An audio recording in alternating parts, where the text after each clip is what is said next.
No, that's not it. Nope. Definitely not.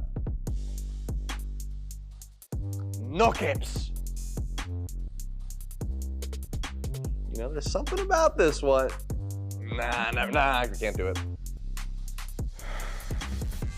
I think we got it. That is a good look on you. Yeah, that feels right.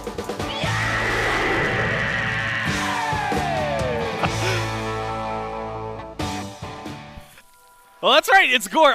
I'm the disappointment here, man, because we got inbound standing. Although, if I'm reading it right, you're Gorf technically. For now. But look, man, I'm sure a lot of people who are watching right now are really excited to have you sitting up here with us, to the point where I've seen it talked about for, I guess, since things happened with the Gladiators. Man. Yeah, just about. I've had people like asking my chat, like, yo, any interesting casting? Well, here you guys go. Interesting casting. Yeah, well, and you know what? I think we're all excited for it. It's always been a pleasure, like every time that you've been up here, so I'm excited to be able to sit on the desk with you.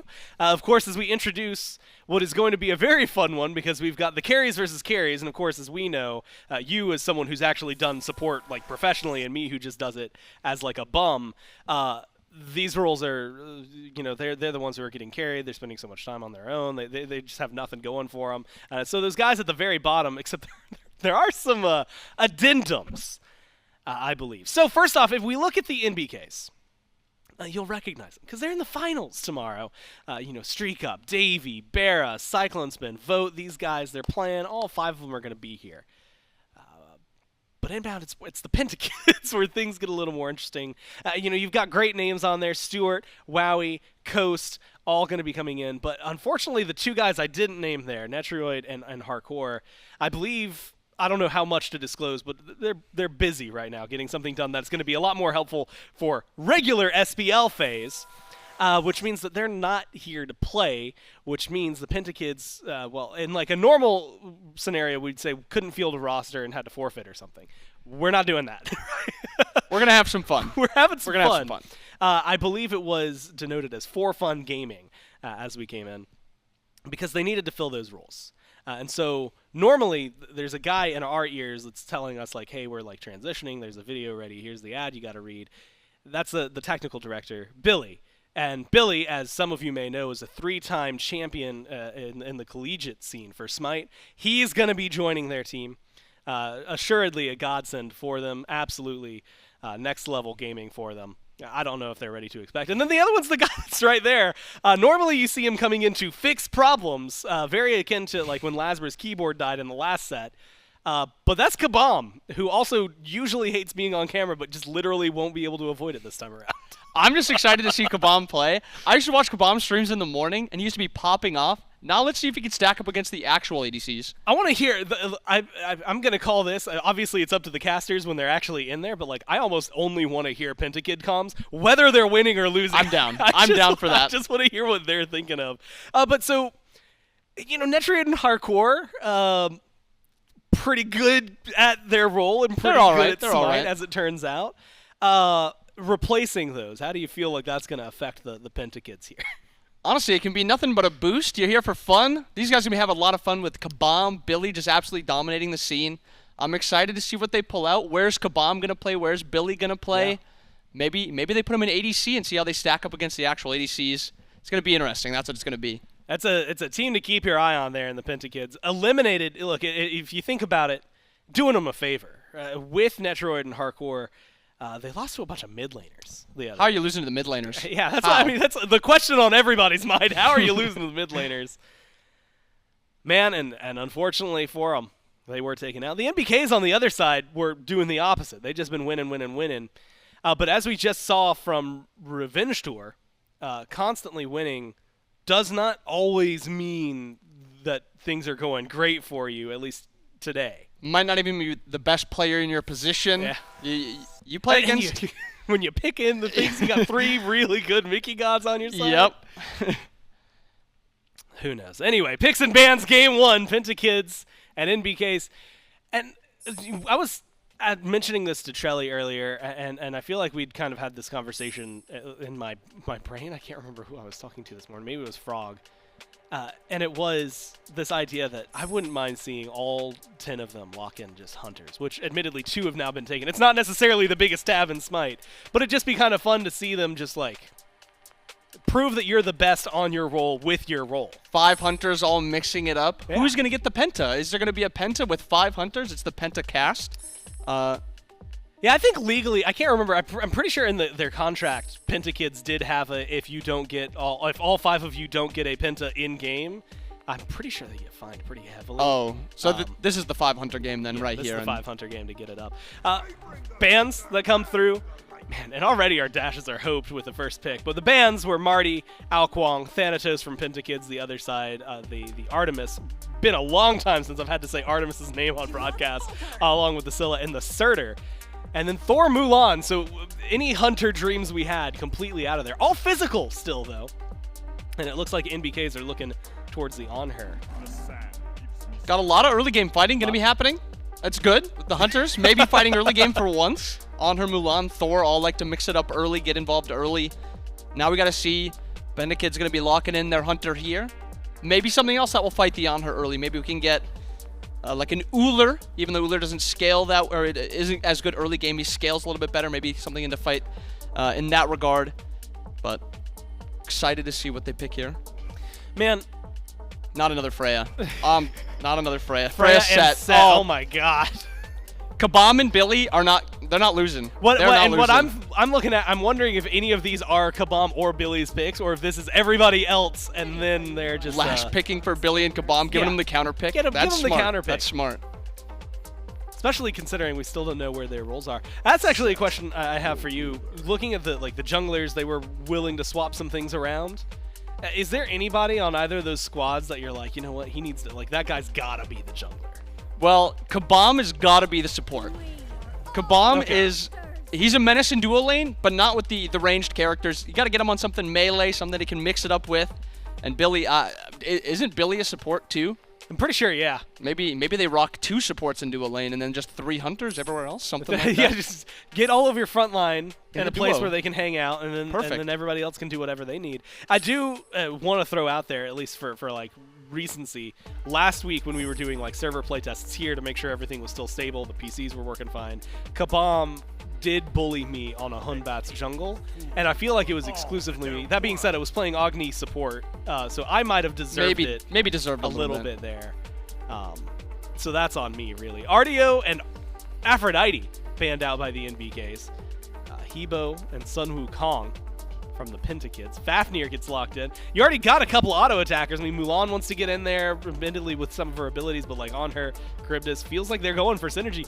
I don't know if the NBKs are taking this lightly. It feels like they're coming in serious. They're taking it serious, and I think they're the ones that are going to try to get the Penta and not the Pentakids. I mean, you have just about 2 free kills every team fight on Billy and Cabom, so I mean, Fafnir double hunter, maybe we're going to see a Penta for the NBKs this game. You might have been on the money with a double support Guardian, prediction. double Guardian duo. Kumba's locked in. Oh man, and if we get a Kuzenbo as well, which we actually do, how did you know? How did you figure that out? As much as I want this to go to duo lane, it's not going to be something. It's going to be something like Freya ADC, Set mid, Thor jungle. But who's playing Kuzenbo solo? Or even worse, Kumba solo. Like, are either of those better than the other? Please no Kumba solo. No Kumba at all. But I mean, I guess we'll have to take him this game at least. We got an Anubis. Oh man, is that an Anubis jungle? It's gotta be. Gotta be. It's gotta be. Unless Mulan jungle, somebody's mixing it up with Mulan jungle. But Anubis solo. Anubis solo. Well, if it's up against a Kumbhakarna solo, it might be the best pick then.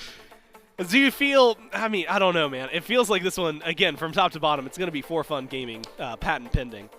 The NBKs are going to have a lot more fun than the Pentakids. Okay, so I'm going to go ahead and go the other route. If you're looking at this over-under, how many kills?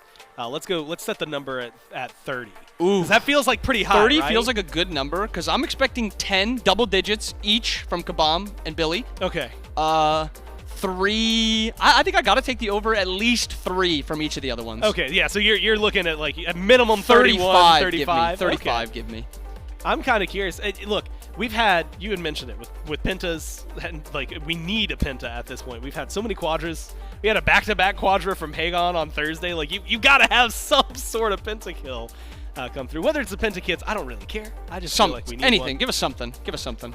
Do you think, is this the game where the stars align and a penta happens, or are the NBKs, not just natural-born killers, are they going to be too incapable of letting somebody else get the last hit because that's just the carry way to let someone actually get a penta? That was going to be my point. Like, is a carry going to give up a pentakill? No. You have a quadra kill on your mid laner. Your carry's taking that kill because he needs the stat pad. We'll probably see like 19 double kills or something like that, but I don't think we're seeing a penta. But how do you feel? So triple doubles, do you think we're going to see any of those? Anybody's is going to be like 10-10-10? Or do you think that it's just impossible for one team to die and the other team's not going to get any kills? I think if there's anyone that can get a triple double, Anubis is very, very likely to get a He's triple the guy. double. And maybe, you know, Coast, Stuart, Wowy, maybe one of them comes out, puts on a little performance, drops 5-6 kills, and we get a little triple kill or triple double from the Anubis. Well, assuming they stick to what's listed there, it looks like Cabom's going to be solo and Billy might be in the carry. So Wowy's sticking with support. Stu is actually, So got to give him some credit. He's actually had a pretty good mid lane. Stu on set, deadly. He made some jokes about switching over to mid lane during the entire season. Yeah. Like, he's fulfilling his This dream was- a little yeah, bit this was here. his resume. This is it right here. Guys, look at what I can do. And, I mean, he's played set before in the tournament. Kind of put on a performance with it, so assume set mid.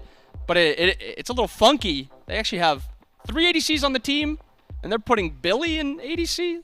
So we'll see how that works out. maybe it's what they needed. Yeah, maybe. And you know what? It might be the ship that sails for them. That might be the exact thing that ends up winning them this game for the NBKs. We'll have to find out. You have one more thought? Yeah, and again, ADCs always complain about how weak their role is. Maybe this is yeah. them saying ADC is the weakest. Let's put Billy there. And prove their point, Exactly. right? That's what they're trying to go for. We'll find out in game 1 as we jump down to the casters. We are into game number 1. And looking at the roles, I mean, naturally, the first question, you've got Frog, you've got Mifflin. My first question is about these members Well, hold on, of our hold on. I'm not going production to let this team. slide. Oh, okay. You have to introduce Doug, okay? Okay. Do it. Doug, you think Doug you in could just the get away with background. not talking about Doug? Doug in the background is the observer. No, you're absolutely right. I've never consistently worked with someone as godlike as Doug. So I've got to get that's into Douglas the role of LeBlanc. it. I've got to get into the role Mr. again, Douglas to you. Get You're into still the a feel rookie. of it. Do I, Mr. Douglas? I think I Thank should you. introduce- Thank you. Frog, Mifflin, and Mr. Douglas in the background helping with the observer. The Twitch poll is pretty aggressive. It's pretty aggressive, 79-21 in favor of the NBKs. So you might think a little bit of that percentage is because they're in the finals. You know, they've made their way there. The other part of that percentage may just be because they have 5 competitive players and the other team has 3 competitive players and 2 of our production staff. Yeah, one works TD in production, so he's the guy switching between screens. The other is one of our admins, that's Cabom. But maybe Twitch chat missing a little bit of the relevant information around Cabom. That guy's got like 4 Masters accounts. He's got like 4 MMR capped accounts. He's pretty nice with it. Pretty nice with it, basically. And Wowy getting pushed down pretty hard here early on. So if Cabom's pretty nice with it, what do you know about Billy? What do you know about basically? Is he also nice with it? You know, Billy is his competitive history, I think, almost entirely in the AVGL. But I will say, and this is a story I haven't even told Billy about, so I don't even know if he remembers this. But I remember one of my first ever console LANs, it had coincided with an AVGL LAN. And this is way back before like hi-rez had like the real production value. The soundstage was gross. We were walking through like essentially carpets that were hung on the walls. And I go into the scrim room, and Billy was immediately after me as a console player. He's like, man, you guys are Mickey. You can't do it. Like the controller players, it's like it goes SPL, AVGL, console, then SEC. So we had scrimmed him. I said, look, bud, I'll scrim your team right now with controller. Against your AVGL team, we'll see how it goes. We mollywopped them, bro. Absolutely mopped the floor with them. So, assuming Billy has not gotten better since then, could be a liability here. But I'm sure he's been grinding. You would think that he would have gotten better in the 5 or so years it's been since I think it's been that. like 7 or 8 years. Oh now. man, like it's been a while. You would hope that he's gotten better at the very least, though. BaRRaCCuDDa and CycloneSpin holding on to the pressure for now. And I think that is no surprise considering they are literally running 2 ADCs over here in this lane. We haven't even gone back to the composition. It is StreakUp in the mid lane with Fafnir. iDavy falling for first blood man. to the Cabom solo. And it's Pentakids on the board first. Yeah, you just can't teach that synergy right there. Coast, Cabom, clearly of like mind, need to do the mental damage as well as the damage to the wallet. First blood, of course, certainly very valuable. I don't see iDavy making a comeback with this build at any point soon, right? Balance Blade, first item, Mulan. You're not exactly getting the best of Mulan here. We're no Bluestone procs.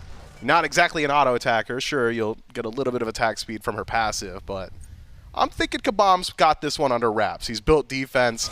He's stolen the blue. He's got the lead. Boat's pushed up. I don't know if he's Where are you he's going? on this fight, man. He goes solo for the blue buff invade, but Cabom is level 5 and VaporishCoast wants to chase this one out. Cabom takes down iDavy, or at least the other way around. They trade one back as VaporishCoast chases down Vote, but now he's caught between a rock and a hard place, and iDavy grabs a double kill. In return, 2 kills for the ultimate soul laner. And now the fight going on the left-hand side basically needs a couple more autos, but it's Stuart with the rotation in from mid that grabs CycloneSpin, and sure enough, BaRRaCCuDDa trying to get away from this one, but may not be long for this world. A couple kills across the map. I believe a 3 for 2 in total. What you got to know about Stuart there is that he'll hold skewer for kills, okay? He is a KD saver. Even if you want to facilitate basically on this Freya, if Stu's there, he's going to take it every single time. StreakUp in a bit of trouble now. I don't love his odds here. Yeah, he's got 3 surrounding him. Stuart was holding on to the skewer, but did not get that kill at the very least. Meanwhile, on the other side, Cabom still getting the action in. They trade. Look at Cabom there in the player cams. He is happy he's found the solo kill. So far, the production staff having some value. Yeah, there's some alpha play already from Cabom. You could really tell he's gone to the David Goggins school. He wants to carry the boats. He's going to carry the logs. That's just the type of guy he is. At Cabom, he's making it happen. Been, what, 3-4 years since his last competitive game?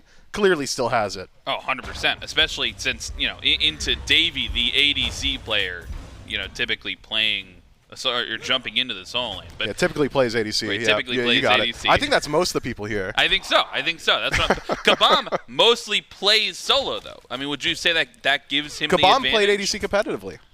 I'm not joking. Wow. Yeah, he was a competitive he fits ADC right player. In on this team. Season 2, I believe. Maybe basically is the only one not filling the native role then. He he's was a support? the support player. Yeah. Yep. In the AVGL. This time, though, iDavy maybe is the one under pressure as VaporishCoast comes in with the dunk. We've seen quite a bit of action so far in the soul lane. iDavy with this Aussie first item for the Mulan may not be enough to save his life. Cabom grabs another one, but Vote and CycloneSpin are here on the rotation. They'll at least trade one back. Cabom's in some trouble here. Clearly has the ire of the entirety of the enemy team. Vote credit for the double and makes it look so easy. StreakUp maybe didn't need to transform, but it can help out here against Wowy. Wowy is versus 3 here and doesn't have anybody coming to help out the rotation, but he's on his way out. And a good pillar will keep him locked down a little bit longer, and Vote on the wraparound. They will be able to take down the opposing Kumbhakarna with the rotation from the NBKs. They grab 3.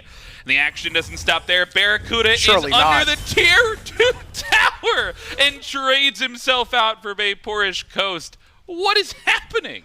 If anybody didn't want that to happen, it was VaporishCoast. Coast is, that guy's always playing like he's got something to prove. Having BaRRaCCuDDa walk you down in tier 2, I mean, that's a blow to the mental. This is toxic, by the way. This is awful. He just hammered. To Coast again? No. They just heard him hammer. Oh my goodness, he trapped him with the pillar, but he's looking for a trade back. StreakUp is low. CycloneSpin does take down the last hit, though. That is toxic. But Stuart is maybe here to clean up and punish. He takes down one. He's got the ultimate proccing. May jump in onto Vote here as the stun is now down. Skewer doesn't have enough damage, just needs the one more auto, though, and will clean it up with the double kill. So at least they're able to punish that bit of toxicity. But man, the NBKs are getting involved. Yeah, classic Stu play. Waits for his ally to go down, then gets involved. Makes him look good. 4-0-1 out of the mid lane. That is a massive, hefty lead for Stu now. Going to be an issue that needs to be addressed very shortly, but that's true of the Pentakids composition. There are a couple of issues that need to be answered. Quietly, basically, has really stacked himself up a good game here. About a half level, maybe an entire level lead over BaRRaCCuDDa. Just now ticking over to level 8 on that wave. Freya's a scaling pick. Give him 5-6 more minutes or just 2 more rings, and all of a sudden, basically, a massive threat. Yeah, just been quietly sitting over there, farming in the left-hand lane. Meanwhile, BaRRaCCuDDa, we saw him underneath the tier 2 tower trying to chase down some kills. I think basically maybe just wants to hold on until we get towards that team fight stage. But speaking of matchups, I want to talk about this mid matchup because you can give me some really hard-hitting analysis here. Sure. I think, right? Fafnir going up against Set. What does that mid matchup look like? Yeah, man, Wowy's in some trouble here. Knocked down into the passive once more. It's going to be StreakUp credit for the kill. You asked me about a matchup? Too late. Got to talk about this. Kind of feels like you're dodging the question, but maybe the action's forcing our hand as StreakUp has found himself on the ire of VaporishCoast. Vote finds the trade, but Stuart is here for one more. He's on a rampage. 5 kills in a row, looking to make it 6 with the double kill. Bobby called it on the desk.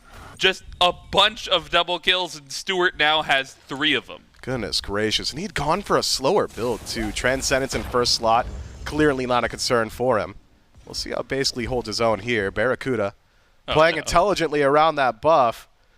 Billy, you need to play with cooldowns here. This is an intense stare down. Yeah, BaRRaCCuDDa calling his bluff. He's just... Doug, you can't move the camera. I got to know how this goes. Yeah, we have to... Well, they're getting a rotation. He wouldn't. Wowy wouldn't. Wowy is coming in to stop the 1v1. Gonna root out BaRRaCCuDDa, may force him into the ultimate, and will look for the movement speed to try and get him out of dodge. He does do a little bit of ring around the rose, but he gets joined as well from VaporishCoast. BaRRaCCuDDa has the stare down of a lifetime, and Billy's like, watch, bud, I'll call in my friends, and they gank him and put him in the dirt. Yeah, just so unsportsmanlike to call in the goon squad there. Look, some people really need dubs. Basically, he's one of them, so I'm not going to argue too much against it, but I think we all know who the true winner of that exchange was, and it was BaRRaCCuDDa. 3 ultimates for just the one? Excuse me, just 2. Basically holds on to his. BaRRaCCuDDa wins that, at least in my heart. I would assume in the hearts of the fans. The NBKs are hanging around this speed buff one more time, waiting for VaporishCoast. He went the other way, though, and now Davy's here to catch him out in the jungle. He's got to hold on the hammer for the escape, and he will use it to get towards the tier 1 tower, but they're not going to stop. CycloneSpin is in, StreakUp's into the ultimate, and VaporishCoast is running into the enemy jungle. Stuart takes down CycloneSpin. The tier 1 tower dive does not go well. Another double kill for Stuart, make it 3 as he finds one onto StreakUp. It's only Vote left alive on this side of the map. Stuart looking for the quadra kill, trying to play the odds. It will be Cabom with the last hit, but they overextend a little bit too far, and a 10-minute fire giant picked up for the Pentakids. I mean, it's going to take a little while. I wonder if CycloneSpin can actually get in range in time. I don't even know if there's no way he thinks this is happening, right? Yeah. Does Wowy have passive? That's massive. If Wowy goes down here, you give up a lot of info. Wow, He's got the passive. He's got the passive. CycloneSpin sees it now, though. He's going to have the steal potential. He's got the impale. Davy's here on the teleport as well. They're looking for the steal, and they don't. They do not take it away. The Pentakids secure the fire giant, but Davy at least gets 1 in return. And now low health bars across the board for the Pentakids. They're trying to stay alive, but Davy gets 2. It'll be standard fire giant, not even close to EFG yet, but it's still on 3 members of the Pentakids. This early in the game, it's not going to do a whole lot for you. It'll give you a small advantage around Gold Furies or Pyromancers or maybe even the first Stygian Beacon, but actually pushing in towards these towers, you'd be hard-pressed to leverage it there. VaporishCoast actually maybe poses a bit more threat than we might assume here. CycloneSpin Up, down, straight into the tower. Wow. I mean, he hits the combo, pins him to the wall. Ultimate's there. If he had a little bit more HP, he might have actually done at least one tick of the ultimate. VaporishCoast teleporting in. They're looking for a little bit more. StreakUp into the ultimate CC chained. Goodness. Does not get to play the game. Basically takes down the mid laner. And into the air is Thor looking for the land down. Just finds the escape and basically is the one who lands into the double kill. BaRRaCCuDDa gets taken down for a third. The Pentakids are putting on a show. Here's the thing about hi-rez productions. The house always wins, all right? We're going to stack the cards as often as we need to. And Cabom and basically clearly doing all of the heavy lifting. The Pentakids looking like just the better team this time around. The NBKs, I would argue, have a lot to prove here. I mean, that's a bunch of pros. Oh my, basically getting demolished by iDavy, and that might be, they might have to do with the build. What is it called? The boomerang? Bouncing boomerang? Bladed boomerang. Bladed boomerang. Yeah. There you go. That's why you're the analyst. What does bladed boomerang do on Mulan? You land your auto. It does the same thing on every god. You're right, but what's the benefit of picking it up on Oh, you get crit on your auto attacks. Man, still the same as every god. That's crazy. I don't know, man. I think you're kind of leaving me out Just to tell dry me you don't know here. what it does. Just say I don't it. know what it does. I'm telling you, I'm asking you, I'm giving you an opportunity to teach the viewer about the item. That's the You call yourself the viewer. That's the shtick. You think our viewers don't know about bladed boomerang, potentially the most statted crit item in the game? I'm not sure viewers Are you know calling around into question the their bladed intelligence? boomerang on Mulan specifically. I think that there's some interesting interactions. Such as? You're I'm asking you. I'd love for you to talk to me about that. Unfortunately, that we won't have time for the analysis as Stuart finds yet another kill onto Vote, and he's looking for more onto StreakUp. CycloneSpin is potentially here to find the trade, but looking for Classic. the triple kill is Stuart. It's a 1v1 in the mid lane down low, but Stuart finds another triple kill. He's got the KD in mind, and he's 12-0-7 to back it up. Man, Stu is playing a lot of mental games in the lobby, Frog. I heard him talking to BaRRaCCuDDa. He said, look, I'm just going to mess around today. Maybe I take it a little bit easy, you know. I'm going to have some production members on my team. I'm not really going to take it all that serious. And maybe that weighs into BaRRaCCuDDa and the NBKs and the decision-making process around the draft, because they do have the crit Mulan, as you said, because they have gone towards things like Anubis out of the jungle. Clearly lulled into a false sense of security, though, because Stu's kind of putting on a clinic right now. 12-0-7, 19 out of 26 affected kills. Fire Giant at 10 minutes. I mean, I'm not saying it. It's not coming from me. I've heard it in the grapevine. I've heard it, you know, amongst the fans, the community. He might be perspiring right now. He might indeed be perspiring right now. BaRRaCCuDDa is perspiring for sure on this left-hand side because he's getting 3-man, 4-man ganked once again. And Stuart's in with the last hit, takes down the ADC, and the ult in from iDavy puts him in the back line, and basically he's become the target here. CycloneSpin and iDavy chasing down the Freya and will find the last hit as well. A 1-for-1 thus far. StreakUp dashes towards the team. Stuart's into the ultimate, but he's got no setup. He's only onto StreakUp, who he's found alone. And now Vote is forced into the ultimate. The CC is there, though, and Cabom takes down a last hit. A 3-for-2 thus far, but CycloneSpin is still in with the damage. Jumping in on the Anhur, Wowy, and Cabom, the only remaining members here. Next to Davy as VaporishCoast tries to survive, but I don't know if he wants to smoke. I don't know if he wants to 1v1. CycloneSpin has the jump, looking for the combo. One more auto will do it, and he takes down the jungler, makes it a 3-for-3 in total, unless they can take down Cabom as well. And now basically he's rejoined the fray. Look, he's got 2.5 rings. I'm pretty sure he's been at 2.5 rings for a whole lot of time now, so another 30 seconds for him to sit in the grayscale and consider finishing that third ring. Incredible thorns there from Wowy. And he's got Stuart back from base as well. The ultimate puts Davy up into the air. The ultimate from BaRRaCCuDDa hits nobody. And Stuart grabs another, looking for the double kill onto Davy as well. That'll make 16 for the mid laner on the Pentakids. He feels maybe like the one to focus. Yeah, I'm thinking if Stu isn't there, the Pentakids are at maybe 20% strength. He is 80% of the team right now is what I'm trying to get across. VaporishCoast dunks down, but we know it was Stu. It was Stu the whole time. doing all the damage, making all the plays, forcing the positioning. Keep him alive. He's your win condition on the Pentakids. The NBKs, though, I mean, you break it down for them, and if we could figure it out here on the cast, surely these greater minds on the NBKs have also identified the issue. It's Stu. Get rid of Set. What are you concerned about? A 2.5 ring Freya? Wowy, who's popping thorns on the air with Divine Ruin and Chronos Pendant, potentially one of the squishiest members on this team. Are you worried about Cabom? You should be. He's 5, 5, and 4. Maybe VaporishCoast? He's starting to stack up some damage. No, you're right. It's just Stu. Just deal with Stu. I mean, as you get later, right, you have some scaling that, No, that you it's can focus just on. Stu. I mean, you have this upgrade potential coming from basically he's gone into this jungle starter. Could maybe look for a Booma's hammer, Booma's dagger. I mean, how does that play into the Freya playstyle? I mean, it gives you a little bit more penetration. It's a pretty decent stat stick. The passive's certainly useful. CycloneSpin could use some help here. Good use of the CC immunity. Avoids a bit, but Wowy just steadfast in his chase. Wow, CycloneSpin takes a lot of poke there from Stu. And Davey comes in on the backside, does pull him in with the grapple.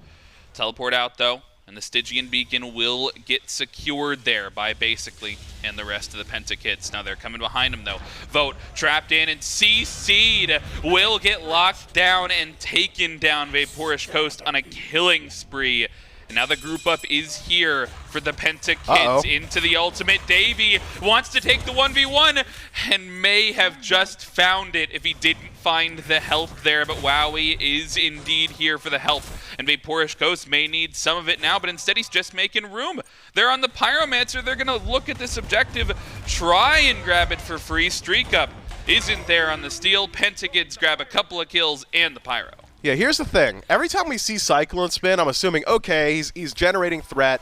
He could potentially make something happen. And then I look down at his build and I remember, oh wait, no, he's pseudo-tank on her. He's auto-attacking for 80. Not exactly as threatening as we'd like. I mean, look at it here. I mean, that's 70. You could take that fight forever. There's no win condition for Cyclone. Yeah, there might not be a win condition for StreakUp either in the 1v2. He'll get taken down. BaRRaCCuDDa forced into the ultimate, but yeah, sheesh is right. Luckily, they do answer one back. Vote does manage to find one into Cabom. Wowy just spending his time wasting the enemy team's time, hoping his team will come through on the rotation, and Stu is here. They can't hit, I don't know if they can hit the autos in time, but Davey has the attack speed from the Aussie, playing into the Kumbha passive, anti-Kumbha passive build right there for Davey. Does nab Stuart another double kill, though, but I think now we see why that's gotta be why we're seeing the Mulan build. Yeah, of course. It was a direct answer to Kumbha passive. Of course! How could I not have seen it? Right. Oh, the foolish egg on my face. Good God, I hadn't taken into account the Kumbha passive, Frog. No! You forget about it, man. It comes into play rarely, right? As that's not true. It comes into play like every 90 seconds. But Doug, let's get a fact check on this. He sounded a little too confident about that 90 seconds. Can you show us the passive? It used to be much longer. I don't think it's actually 90 seconds. Doug's telling me no, so you're getting lucky this time. I'm pretty sure it's longer. But regardless. Yo, shouts Cabom. Nice slash line, bud. Loving that slash line from Cabom. Loving the slash line from Stuart as well. 21 and 10. Meanwhile, BaRRA maybe not loving his slash line as much. Looking to turn it into 2 and 8, but may be forced down. Instead, he does turn it into 2 and 8 and gets the last spam off as well. Critical to that fight. He'll fall regardless for his time, as Stuart is here to try and help his team clean up the remainder of the fight. Basically, he's in with the Anhur, going up against CycloneSpin, and StreakUp's there for the damage as well. Forced into the ultimate and basically will fall early on. But now StreakUp trying to chase down. Wowy forces into the air, and Cabom is there for the trade. Stuart makes it 3. Cabom makes it 4 down, and CycloneSpin will be the full-on deicide as the production manager gets the triple kill. That's our admin. That's our admin gets the triple admin kill. Gets the triple kill. Look, we knew Cabom was capable. All along we knew he was capable, We Frog. stacked the deck. We absolutely knew. He loaded in with more power than everybody else. Yep. I'm going to pull back the curtain a little bit.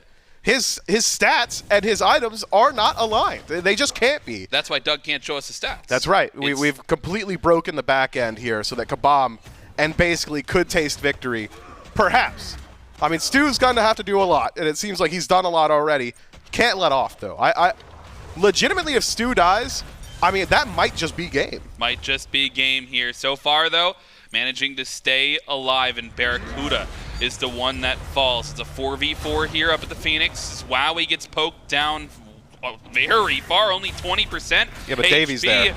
And Cabom, he's in to make the space. Basically, Sphere back from base, and CycloneSpin getting taken down early on. Now it's a 5 versus 3 here at the Phoenix Siege. They don't have the Fire Giant, but I'm not sure that they need it. They're pushing down the mid lane. Phoenix and Stuart's looking to go in. Wowie's making the space. And Vote and StreakUp. The Kumbha passive is there, and Davy's occupied. He can't take down the Kumbha passive. It's VaporishCoast who finishes, and Davy manages to answer one back, but it's another 4 that fall. Will make it 5 if BaRRaCCuDDa gets chased down, and it looks like he will be chased down. VaporishCoast grabs the last hit. They grab the mid-Phoenix. They may even look for the end. They've got minions flooding in. They're not fire minions quite yet. It's only CycloneSpin here to defend for the time being, but they have to back off. Man, it is a dark day for Davy fans, Frog. Imagine the disappointment on all their faces as they see that Kumbhakarna fall down into the passive. Davy, so close by but preoccupied, distracted, doesn't do exactly what he had itemized for. It is absolutely atrocious. I think over the course of the last 23 and a half minutes, there has been one impact play that has cost the NBKs greatly, and it's Davy absolutely dropping the ball there. I mean, why even go for a build like this if you're not going to play properly around it? I'm not the coach for the NBKs, thankfully for them, or I would have some distinct words for them. I mean, Davy's been a nuisance all weekend, legitimately. Just been a risk here for hi-rez, and now he's got the gall to play like this. I mean, StreakUp's clearly doing the most. Vote's making things happen. VaporishCoast is picked, but if Davy's head isn't in the game, I don't know how they're going to win. Yesterday, Davy got soloed twice in the semifinals. Nobody likes a snitch, man. Come on. What do you mean? What are you were doing? literally, your whole bit is putting him down in the dirt, and I add to it, and I'm the bad guy. Yeah. Okay. I'm judging him for his actions now, you know, and I'm not gonna judge the Davy of yesterday. That's a different guy. Well, the Davy of tomorrow is in finals, but the Davy of today is losing this game. The rest of the team, the NBKs, they are struggling. They're managing to find some back. Davy takes down Cabom, but on the other side, it's CycloneSpin and Vote. Trapped between a couple members here, the Pentakids. They'll take down Cyclone at the very least, and Stuart will grab yet another double kill. We're going to need a counter for that on the amount of double kills that Stuart has gotten, because Bobby said 19 on the desk. We might just get there if this game lasts long enough. Davy under some pressure here, surrounded this guy's starting to piss by me 3. off. Davy, what are you doing there, man? Okay, I didn't come into studio today with a head cold, nauseous, to watch you absolutely stink it up on the main stage. This isn't going to twitch.com/Davy. This is SMITE game. Treat it like that, okay? Get serious, man. Be real. This is so... SMITE fans, I am so sorry that you rolled out of bed on this fine, whatever current day of the week it is, and have been subjected to subpar gameplay like this. I will be speaking to Davey between games. This will not be a repeat performance. You have my word. I can't, man. I'm laughing so much.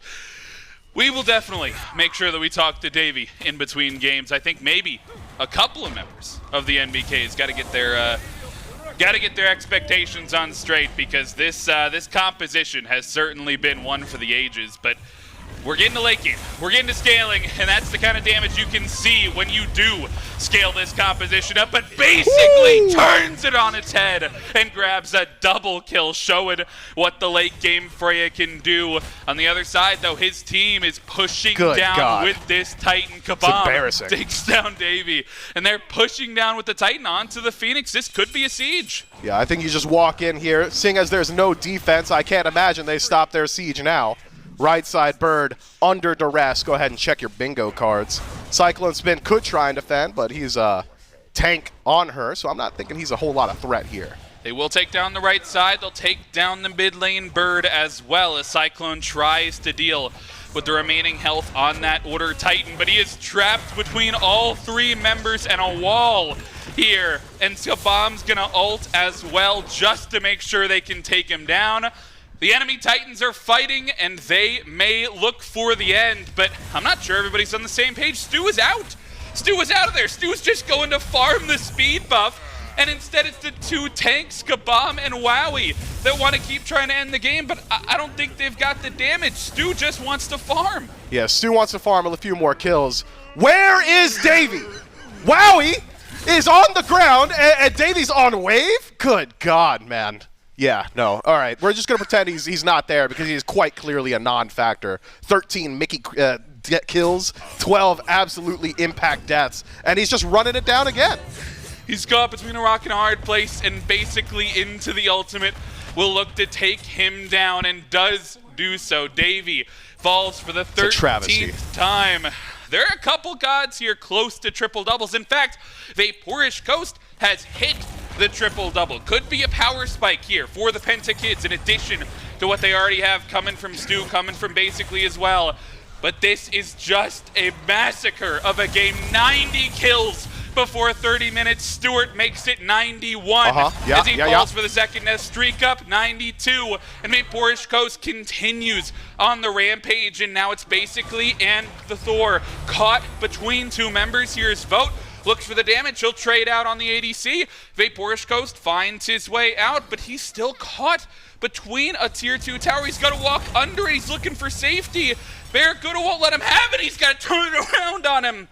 BaRRaCCuDDa still on the chase, looking like he'll get away. Basically, 28.5 minutes into the game, and the Grayscale has finally elected to pick up a second relic.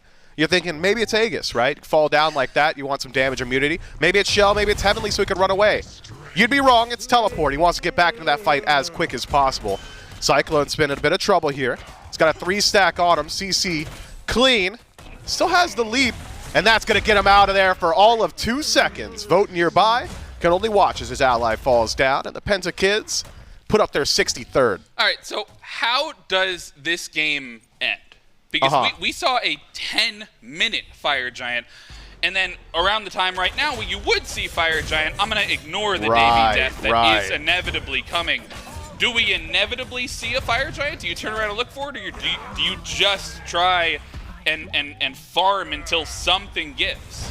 I'm thinking the Pentakids, 4 members would like to end this game. Stu's going for 30. He's not going to end the game until he's at 30. But besides that, if you can get a clean couple of kills, maybe a kill here pretty quickly, BaRRaCCuDDa's out. Yeah, this is how you end the game. This is how you end the game. Right here, the laugh spams come through from BaRRaCCuDDa. They've gotten the fire minions feeding in down the mid lane. They may try and play for the spawn kills here. I hope they don't, but Cabom walking into base. He'll hand one over to CycloneSpin. This is not a gentleman's end here at all, and I think Stu, he wants to play for 30, and he's looking for CycloneSpin, but Cyclone has a chance to defend here. Wowy and VaporishCoast turn things around. They will not be able to defend, and they'll take game number 1 for Pentakids. The Pentakids clearly just have the hunger in them, man. That is clean play from them, top to bottom. Love to shout out some of the production members there and the admins, Billy and Cabom, obviously making it big here. But I think we'd be doing ourselves a disservice not to talk about Stu. I believe 25 kills to close out that game. I mean, that's pretty good. It's all right. It's all right. It's all right. It's all right. It's all right. Where does all right fall on the scale? Is it good? Is it great? It's all right. Is it better than great? Man, you gotta stop asking me questions, bro. We have equal access to the internet. You know that, right? Yes. No, that's true. Not on the cast. Not literally right now. But what? I could look it up after. Yeah. It's all right. Pentakids take game number 1. And I mean, how do you answer back? If you're the NBKs, you're in finals tomorrow. Maybe you just want to treat it as kind of a slower game, kind of have some fun. You bring your game face tomorrow, right? But do we need a different draft here? Or do you think you just go back, have some fun? Well, I think you got to address the elephant in the room.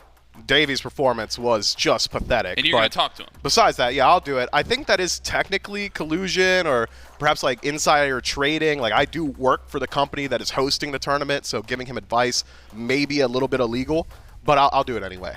Well, we'll see how they bounce back in game number 2. We'll come right back to the desk after the break.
You set my soul on fire.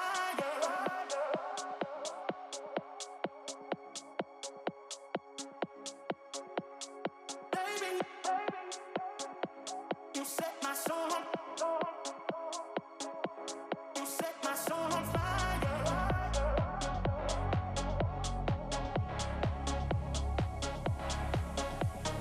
Baby, you set my soul on fire. You set my soul on fire.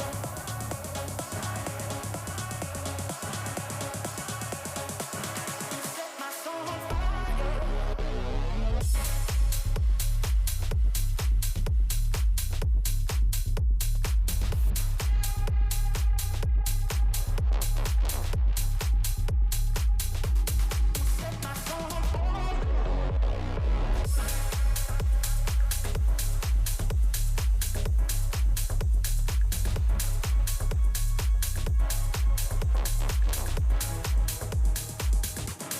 Set my soul on fire.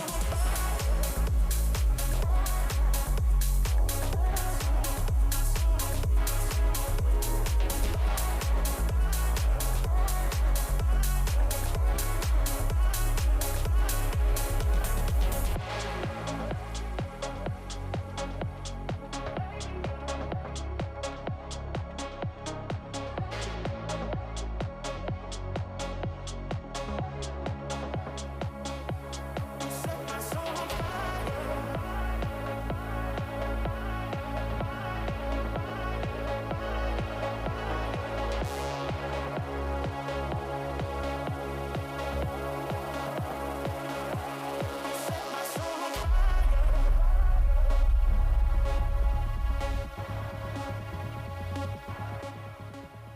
fire.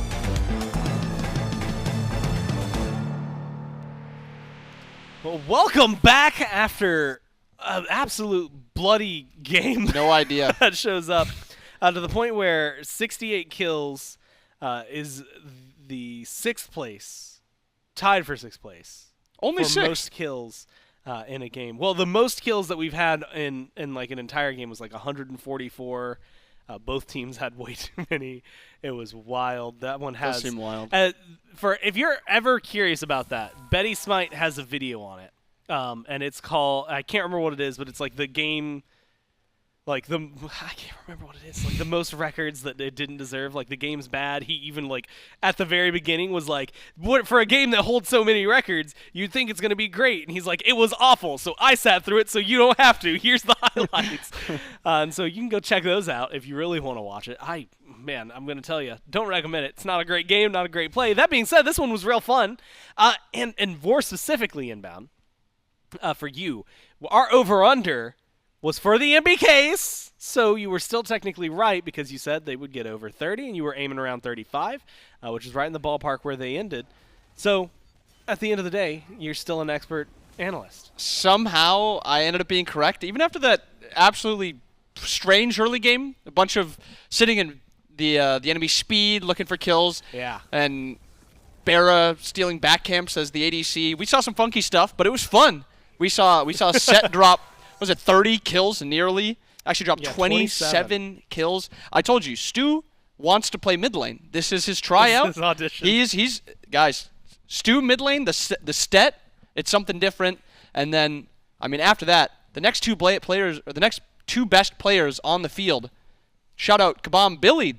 Performance on both the side lanes. Yeah. They both played phenomenal. You were saying though they'd get close to 10 deaths each. That's still true, right? 8, 7. Yeah. You know, you're within the Close ballpark enough. there. I have to give the shout out to First Coast triple double. You were able to put one up. Nobody else did. So they're all failures. You're the true winner, and that's what really matters to me personally. Double side, and this is where there's going to be conversation about like, okay, well, highest kills in like an SPL game, SPL setting. That's still set aside. But however. I got messaged literally immediately by Zayden in the back of Stu's 27 being the most kills in any game by a single player that we have ever done. The next highest behind him was 26. It had to go past that. If he did not get to 27, he would have been tied. Was Layers with 26. And then you got a few tied for 25, Met Yankee at 24, which that one was the actual SPL game, so that's where it gets really interesting. And I can't believe this because there are names on this list with 23, adapting Pentakids, even Marauder. And for some reason, Mifflin's name is on that list. Mifflin got 23 kills at one point. I don't like I didn't that. know that guy did anything. It had to have been. It had to have been when he was on console, because I know his SBL KDA was like 0.9. Well, I don't like that it's on console either, because that's where I've played, so Yeah. it's just making us look Well, worse. yeah, but Miff's dropping okay, 23. but like, look at like your tenure in the That's SBL true. and success levels versus like his tenure in the SBL. He also and played you both before ended me. up in the same place. So Very true. He played before me too, so like Yeah. maybe I avoided his like generation of SEL players or yeah, whatever. he played before all the good players. did. Exactly. He jumped on, and had to deal with like the SBL players who decided to abandon SBL Yeah, and play on play on console. Had to deal with those guys instead. But it is, it's insane. Congrats, Stu. Unfortunately, we won't see the set again because of the way the drafting works. But that is going to be something that you have to top. So 28 kills and more triple doubles. If we can get 10 triple doubles this game, I'll be a happy person, because then from now on I'll never have to remember what's the max amount of triple doubles in a game again. I can just say, hey, there 10. was 10. But here is going to be, again, the matchups that you're going to be dealing with, which I think it's really fun. Oh, I was like, why do we have a picture of Cabom but not one for Billy? And it does make sense, because that was when Cabom took his coach pictures for the Dragons before he came back as an admin. And as you had mentioned, Billy and Cabom kind of the like real carries there for the Pentakids. I mean, outside of Stu, we had a performance by the Freya. I mean, Cabom solo Davy 2 times, this leading up to Miff just absolutely going in on Davy. Let me ask you, is there anything that Davy can do this game that gets Miff off his case? Probably not. No. Man, he's honed in, man. If there's one guy he's breaking down, it's going to be Davy. If he could have a perfect game here, Miff's still going to try to find something wrong with it. That's true. The That's just Mulan. energy. To be fair, the Mulan wasn't too great. I hope That's a Davy full goes crit new. away from the Mulan. Maybe find something more auto attack oriented if he's going to go for the crit. Yeah. I don't think anybody's going to be pulling off crit Mulan. So. No. Well, especially not with plays like that, apparently. And against Cabom. Can't do that Yeah, against look, Cabom. when He'll you're punish getting you. first blooded by this dude right there, something's gone wrong for you. Or right for him. Cabom, long tenure as player, coach, admin. He's been around. And I'm sure that he's a very vocal leader for this team, which is something they really lacked coming into today, and that's what the Pentakids, that's why they fell out of the tournament so quickly. And so once again, we jump into picks and bans for Game 2. Unavailable gods. So everybody that was just in the last match, no longer available for this one, which in reality, I think that's only sad for the set. Everybody else was just okay, so we're not really too hurt about it. Scylla, Artemis being banned out by the NBKs. Very similar last time. Thanatos, Ao Kwong banned out by the Pentakids. Some of these Maybe- feel like anti-fun bans. Yeah, I was going to say, maybe somebody's looking to play Kepri. Double execute bans. Oh my god. Cabom Kepri in the solo lane, maybe? Cabom, Kepri solo. Ganesh solo could stand out, honestly. That guy's racking up kills constantly. Instead, we're getting an Olorun. And look, so Sino played it in the jungle earlier. I believe the way he worded it, it sounded like a threat to his team was, if I have to play jungle, I'm playing Olorun. And they threw him in the jungle, and that's what they had to deal with. If you're looking at the NBKs, do you see him going to the jungle again? Do you see, is it mid? Could he be a support? Honestly, this is a coin flip. Surely it could just go just about anywhere. Olo, I mean, we've seen it in the jungle. That's probably one of his worst roles. Yeah. I mean, support Olorun's And got to that be won. fantastic. It won, too. So Maybe Olo's just the ultimate flex god, can first pick him, put him anywhere. maybe he's busted. I mean, look, if you put him in Maybe. his worst role and he's still winning games, I don't know. That usually says something. How about Tyr and Geb getting locked in? One That's has anti-fun. anti-crit, one has the 1 second CC passive. Also known as anti-fun comp. The Pentakids, they're looking to close this out in 2. They're locking in the Geb, locking down the tier. They don't want this to go anymore. Yeah, they laughed. They were like, all right, so like we had our fun. Stu, like you got the most kills in any of the games that we've ever hosted. That was cool. I hope you enjoyed it. We're winning, please. We want this to be a 2-0. Cabom wants to get out of the booth. Billy probably wants to get back to like his job, actually. Janus and Neith locked in. And so I'm gonna throw this over towards you as we're seeing some tank bans down there in the Athena, but I see Olo, Janus, Neith. I feel like we might see a full-on aggressive composition from the NBKs. No Guardians, no Warriors, just run it down. And they're just going to look to kill one person, Neith ult one person, and just Janus ult flying at the one person Neith ulted. Olorun coming through the ult. Olorun to make sure they stay slowly moving so the ult has to hit. Because you can't rely on a hunter to hit any type of skill shot, so I mean you got as much CC as you can get. The only thing they seem to be able to hit is that last hit on any kill ever. It's ridiculous. It's so wild. How do they do it? They'll miss 10 autos in a row, but that one's always the one that connects. And there's no way they're calculating it. It's just God, no. blind luck, blind luck. Yeah, have you seen these guys play? There was one. I mean, I guess at this point we just watched them play too, unfortunately. And you have first-hand experience. Having to sit next to them for a lot of it. I know, what's it called? I did an event with BaRRa at one point where it was, I think he had to control the mouse, I controlled the keyboard, maybe it was vice versa. And all I remember is that, we were missing a lot. And I know it couldn't have been me. No way, it's your fault. You're support. Yeah, I play support all the time. No way, it's your fault. So naturally, it couldn't have been me. I also think it's interesting that they locked in the Janus specifically because BaRRa didn't want to get hit by those ults. I would not hear anything else. They aren't thinking anything beyond that. But Hunbatz gets locked in. We're getting into that territory where you were talking about no fun, where it's actual frontline, a genuine mid lane, and an actual jungler for the Pentakids. Yeah, the Pentakids are genuinely trying to win this game, lock it down in 20, and the NBKs have gone the exact comp that I was predicting, where it's just ult one person with Neith, and everybody else just pile on top of that one character. And the Pentakids have Geb. Yeah. The exact opposite of what you want to play against as a comp like that. I think what you had said was absolutely the opposite of fun as well. So, we were told for fun gaming. Not this game. Not this game. Well, the NBKs are going to be there. And look, if there's a comp that can put up triple doubles, it is going to be this kind of composition. They're going to find kills. They're going to die constantly. But, man, looking at it, you also have Morrigan transformations. So you got a double Hunbatz. Look, we were maybe a little off on how some of the kills were going to roll out last game. We were right in terms of what the NBKs were going to put up. But the Pentakids stacked a ton on their side. Are you feeling, especially with their comp maybe going a little harder, are they looking for the same amount of kills? After Cabom's performance game 1, I gotta believe Cabom can follow it up with game 2 with the same amount of swagger and solo kills that he had. And, Davey didn't play great game 1. I think he's gonna get in his head a little bit. Hopefully Myth actually gave him a little talking to and, helped him along a little bit. But I trust in Cabom. I trust in Cabom completely. That's what, faith in Cabom, faith in the admin team. They instilled and trained you well. They did very well. Cabom was great. And you know what? I'll believe in Cabom too. I think solo lane's going to be interesting because it's tier versus someone on their team. It, again, will be presumably Davey. We've seen some swap ups. Hopefully not Davey. Hopefully not Davey. Where would you rather Davey go? Where can he redeem himself? Maybe there's a coaching slot available for him. We got to get him out of the game. He's got to he'd take back. Is there another person in the back that can play for Davey? We'll bring him in. We'll put Jordan in instead of Davey. Davey can put on the coach headset and make sure he's really getting to the guys, really helping inform them, things like that, to try and really truly balance it out. And honestly, Jordan, might be the great equalizer if you did that. It might make it too powerful for the NBKs. So we just can't let that happen. Probably. Heimdallr, Geb, Tier, Morrigan. At this point, I'm going to be honest with you. I'm scrambling for topics. A lot of globals. That's the better point. Look at this. Apollo, Neith, Janus.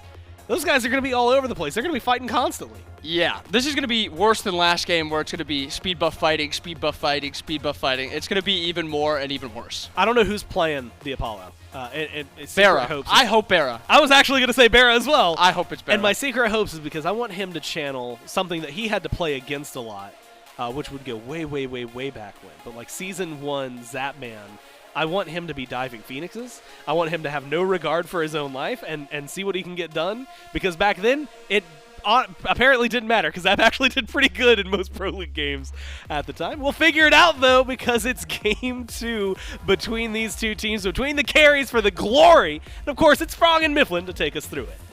Game number 2, NBKs going up against Pentakids, and this time the draft, they're taking it much more seriously now, Mifflin, and I think you can see that by the draft. You put the Jormungandr in mid. We know this is a classic mid pick you go to.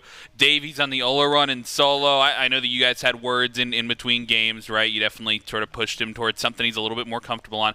And a 50-50 pull. Look how much more favor they've gained in this game. Previously, what was it, 78-22, something like that? It was bad. It was not great. But in this game, 50-50 pull, and I think they're feeling a little bit better with this comp. Yeah, you know, I did try and talk to Davey Frog. I really did. I did not expect to run into as heavy a language barrier that I did. I walk up to him, he goes, "Oi, bruv, A up," and then he called me bruvna, and then he was, I was at a loss immediately. I felt like I was in a tornado, legitimately. It's crazy to think that you know, the language originated over there, and it's been so absolutely ruined. At some point, he said something about being a chef or chefing me up or chefing. I was completely at a loss. I just hope that he got the energy that I was trying to get to him, and clearly he has. Yeah, he is looking for the early kill, and he'll Goodness. find Cabom, who was looking for the invade, and I think did even find the invade, but we'll get first blooded, and there's some action here on the left-hand side as well. Wowy doesn't want to give this one up. CycloneSpin on the support. Janus being chased down, and BaRRaCCuDDa's putting some damage down into Wowy as well. Just needs a couple more autos. Action across the board, and Wowy does end up falling from CycloneSpin. I gotta tell you, I kind of wish it was BaRRa on the Janus. I feel like he could have gotten revenge of how many Janus ults he's been hit by playing the Janus and hitting other people with through space and time. Yeah, I don't know. I feel like it's almost like when you make your favorite song your alarm clock, right? And you slowly start to hate it. He might be able to play the Janus, but it's happened to him so often that I can only assume that Janus just brings up the evilest, darkest thoughts in his mind, you know? So rather than let the intrusive thoughts win, I think good on BaRRaCCuDDa to separate himself from that pick. He doesn't have to play it, just has to be supported by it. And CycloneSpin going for something a little bit fun. Again, as StreakUp, another Guardian mid laner, this time something we've seen before as the Jorm, something Zeros used to pull out back in the day. Good lord. Yeah, there's a lot of damage here. Yeah, Cabom, he does not miss. Oh, Cabom. Close right there, and Davey picking up a comfort pick as well. We've seen him play this over here in the dual lane. Meanwhile, basically under a little bit of pressure, the body block's coming through, but CycloneSpin picks up another already 2-0 Janus support. Yeah, you got to think that maybe Wowy could have blocked a bit more there, but instead just watches as his ADC dies, basically clearly getting no help in the lane right now. The Pentakids at a loss. Perhaps all the tension leaves their body after such an emphatic Game 1. Here in Game 2, the NBKs, something to prove. That is a massive gold lead considering how fast this game has been. We're only 2.5 minutes in. Billy, I don't know that you've got time to chase out CycloneSpin. There's a lot of waves to collect. A lot of waves, a lot of farm, but it won't matter if he gets the kill. It will matter if he gets sent back to base, though, and that may be what Vote's trying to do to Wowy. Sent back to the gray screen, 5 kills unanswered for the NBKs early on. They pick a draft to have a little bit of fun, maybe get a little bit of pressure with the only tank traditionally being here in the mid lane, building some damage.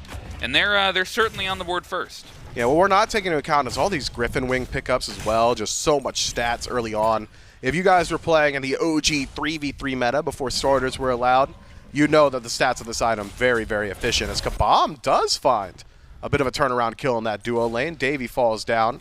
Gotta hope that that is not an indicator of a trend. We gotta hope that that is not the indicator. But on the other side, still action in the dual lane is basically falls again. But CycloneSpin at least in trade this time around. BaRRaCCuDDa going to continue to throw out the auto attacks, but it's just a bait. VaporishCoast is over here and needs to get the damage, but BaRRa finds the 1v2, finds the double kill, and Stuart is there to finish off the ADC. At least Pentakids get on the board. Yeah, the Pentakids desperately in need of a few of those kills, so finding them on some key targets significant.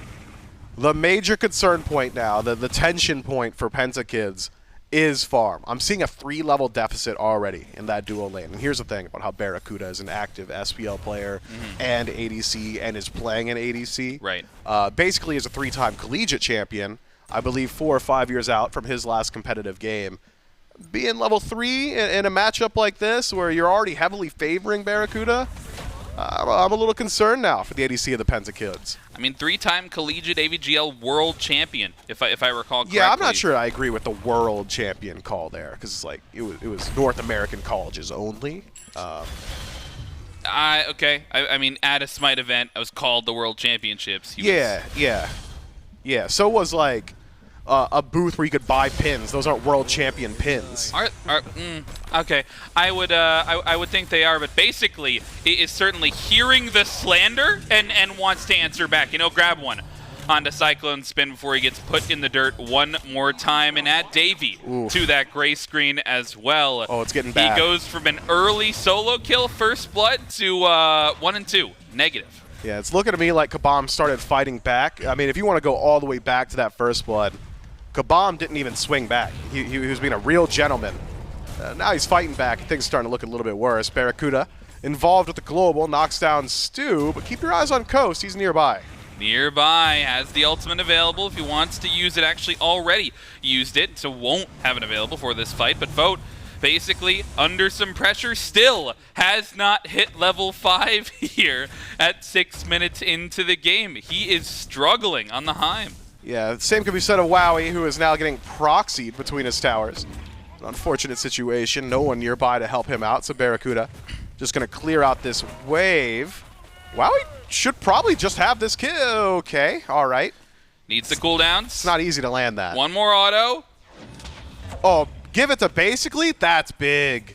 If he can hold on, he may be able to give it over. He's not but out, BaRRaCCuDDa, he's trying to escape. Oh my, I heard the backflip come through, but Barra does not get away. Wowy grabs the kill and ticks over from level 4 to level 6. Grabs 2 levels for that shutdown kill onto Barra. Meanwhile, on the other side, Cabom, he may be too much of a threat, getting some help over here. CycloneSpin with the rotation, trying to look at Cabom a little bit low, but he's in onto Davey, looking for the combination, trying to fight back. Cabom gets out of there right as the Sanctified Field comes online. Low health bar, but does manage to stay alive for the time being. Yeah, you might be wondering, where's Cabom's help? Surely someone's nearby. Stu's in the jungle. Stu's a little bit busy. Didn't have Changeling available, so this time Davey able to survive.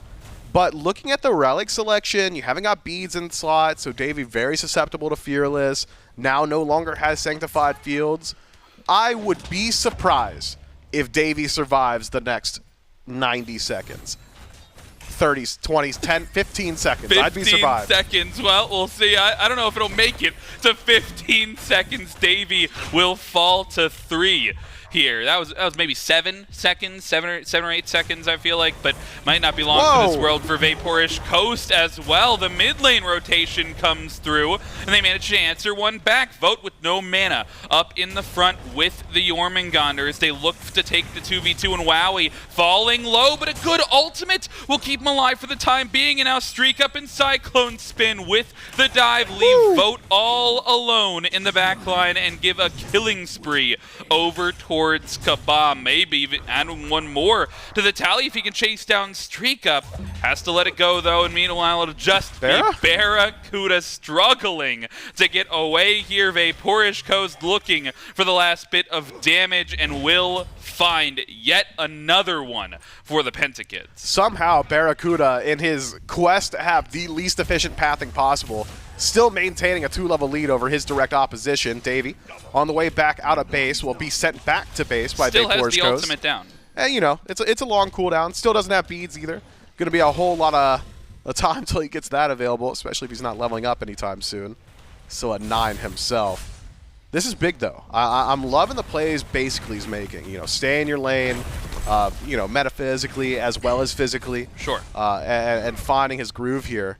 Certainly going to catch up in levels eventually, assuming the good graces of BaRRaCCuDDa are still there. BaRRaCCuDDa, I think, it's completely within his control. He could just walk up and stop basically from farming entirely. At any point. At any point. At any point in time, he could choose Yes. to just control the lane. This is a decision by John Salter, yes. BaRRaCCuDDa just having some fun over here on the left-hand side. And I'm looking to get into the brains of these players. Let's hop into a listen-in with the Pentakids to see how they're feeling about this kill-heavy game.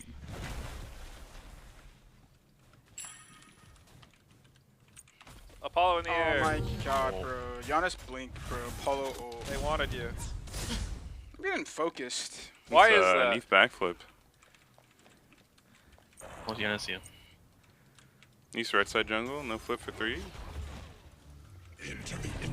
Oh. You come into that Janus fight. Apollo has no ult. He's half HP. He's dead. Okay, Janus? I needed that, man. He's right here. 4 kills. Hey, this one too. He's so fast. Oh. Nice. Someone warded you. Yorm, yeah. I'm grabbing our welfare chest. I'm coming to gank left. Uh-oh. I can pay a visit as well. I have Noise no on the Neith, probably reset. Might be right side jungle. Coming left. I'm in the left lane. They're feeling good. There wasn't a lot of talking going on. If you've got the synergy, sometimes you don't need to say so many words. Oh my goodness. Davey is under major pressure here. They really want him. They will chase him down under the tier 1 tower. I'm sure they didn't need to exchange words to know that everybody was after Davey right there in that moment. But now I've got the rotation coming through. StreakUp and CycloneSpin on the high side. Vote here in the middle of the lane. VaporishCoast, Cabom running down towards their own tier 1, trying to find the safety. And there will not be any proper engagement unless Vote with the blink in triple mez. And CycloneSpin is here under the tier 1 tower. He's Janus, but he's not that tanky. He's in the back. Vote will find Cabom in trade for his support, but CycloneSpin right before dying grabs VaporishCoast as well. A 2-for-1 out of nowhere. Man, CycloneSpin's positioning just perfect in that fight. I was going to accuse him of playing passive there, you know, playing a bit with cowardice in his heart, but instead was just waiting for the right time to jump on in. Basically, in some trouble, holding his own in the vanguard there. Has kept Vote and BaRRaCCuDDa at bay. Now it's Wowy taking up the front line. Nice double stun from the Cataclysm, but it's only Wowy still standing for the Pentakids. Gonna need some backup. The titular Pentakid, VaporishCoast, opens the door. Overhead smash, 200 damage. It's massive, but who is he after? It's Davey. Shove him to a locker. Take his lunch money. Send him back to base. God, it's VaporishCoast. He's a freak. He's a freak frog.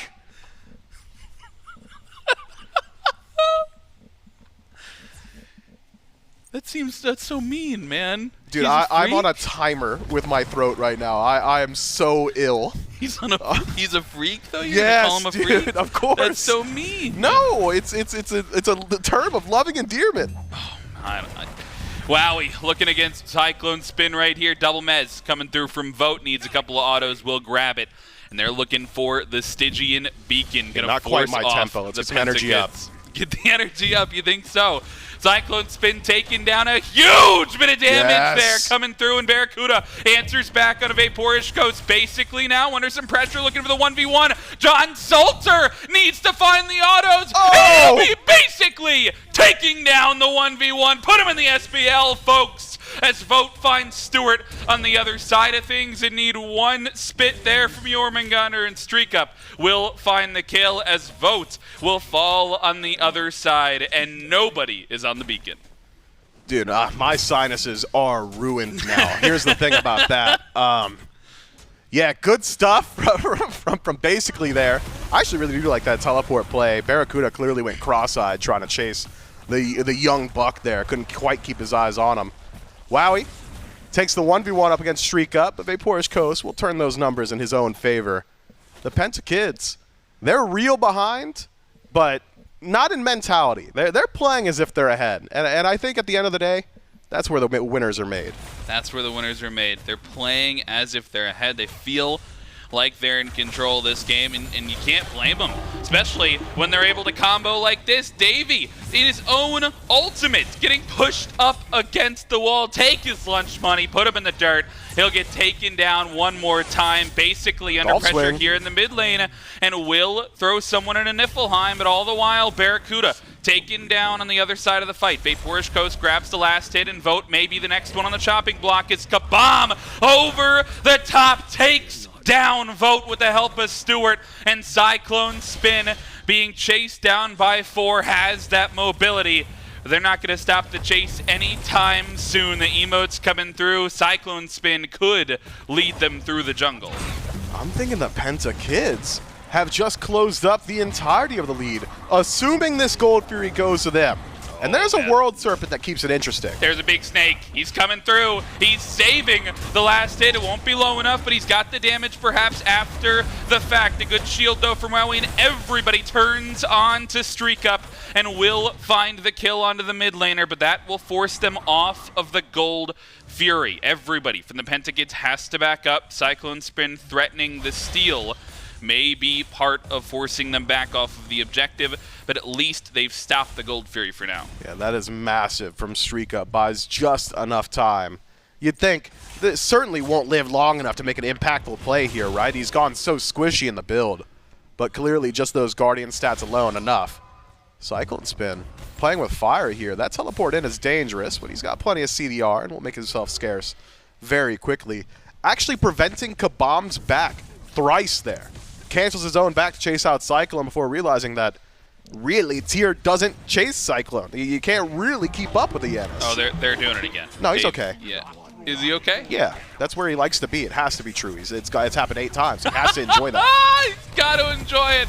Wowy under pressure here. BaRRaCCuDDa and CycloneSpin looking for the 2v2, and the Geb is onto the ADC right now. The ultimate comes through, forces the beads, but basically he's not on the same page. He doesn't want the smoke, and he leaves his ADC, leaves his support rather, out to dry, and now Stuart does force the beads off a CycloneSpin, but the damage won't be there. It'll be on the other side of the map, where VaporishCoast finds Vote. Kills going back and forth. Stuart forced into the Aegis. There's tons of action. I don't know if any of it means anything, Poor though. BaRRa. Poor BaRRa as he gets taken down, and StreakUp now, without the escape, will look to trade one back, but it won't be in time. A killing spree for Stuart. 3 down in the grayscale for the NBKs. This may be the Gold Fury they're looking for, but a chance for Davey to redeem himself. He finds one. He's looking for the damage on it, basically. He'll find a second one. He's looking for 3. He finds 3.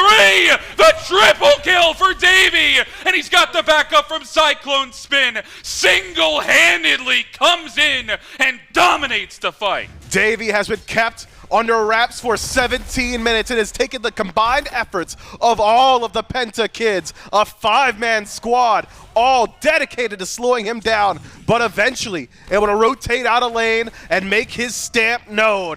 Davey cannot be stopped, not 9 times in a row. Not 9 times in a row is right. CycloneSpin will be the remaining member of the NBKs up here. Will be chased down into the enemy jungle. I don't know if they'll be able to catch him. He's got quite a bit of mobility, but he's keeping him occupied for the time being. As we take a step back, take a slow down. The Gold Fury still up.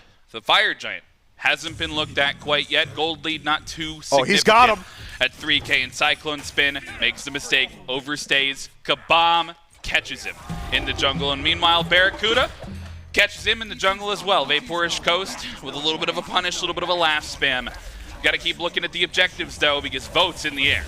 Vote's in a little bit of trouble now as well, surrounded by 2. Has the help from StreakUp, but it's going to leave himself now. Stuart through the wall, I believe.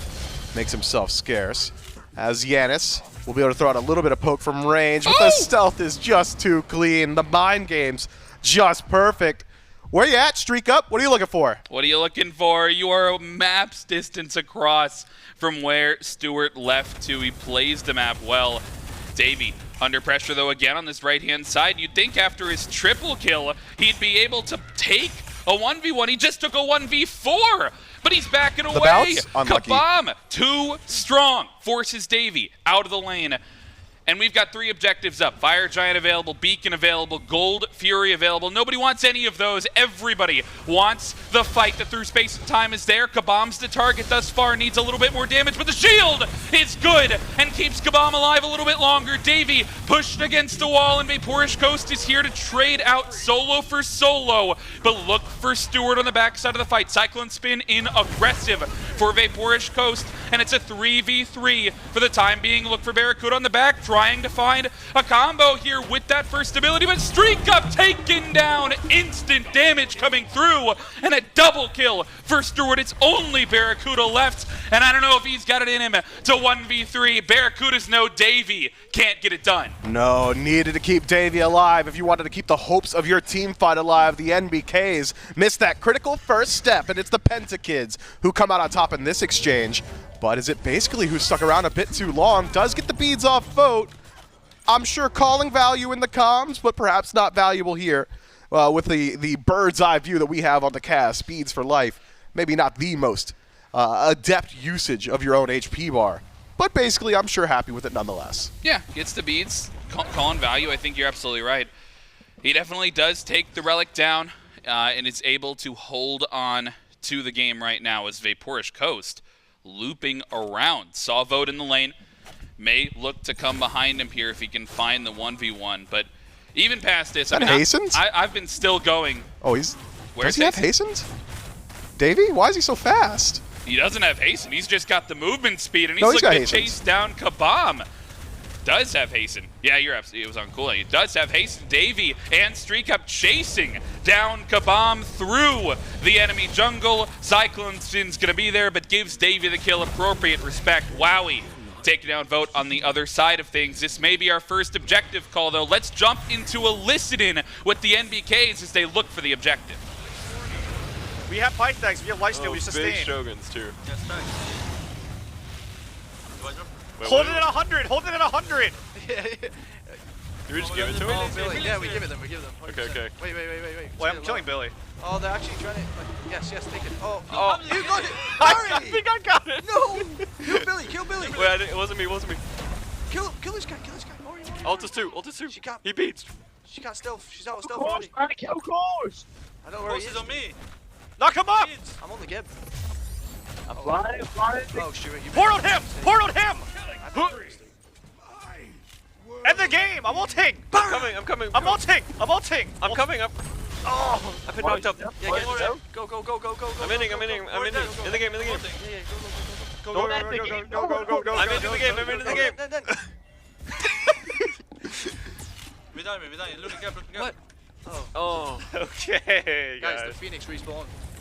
Guys. Oh,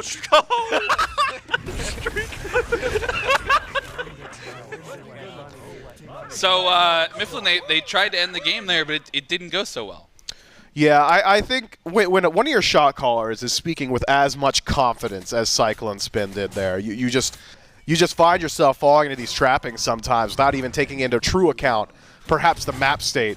You know, you try and end the game. He's so confident.